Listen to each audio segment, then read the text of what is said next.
এই সেই বাংলার কৃষক, যে সমস্ত কৃষক ভাইদের জন্য আজকে আমরা ঠিকমতো 3 বেলা ভাত পাই, তার বিনিময়ে এই মানুষগুলার কি মূল্য দিতে পারছি আমরা?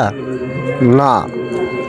যে মানুষগুলা এত পরিশ্রম করে আমার আপনার মুখে আহার তুলে দেয়, তাদের ঘামের মূল্য কিন্তু আমরা ঠিকমতো দিতে পারি না ভাই। ভিডিওটি আশা করি সবাই শেয়ার করে দিবেন, সবাই দেখুক ভিডিওটি। এই আমার গ্রামের কৃষকগুলা কত কষ্ট করে এই ধান আবাদ করে, ধান থেকে আমরা চাউল সংগ্রহ করে 3 বেলা ঠিকমতো খাওয়া দাওয়া করতে পারি। এই মানুষগুলা কি আমাদের কাছে ন্যায্য মূল্য পাওয়ার যোগ্য রাখে না?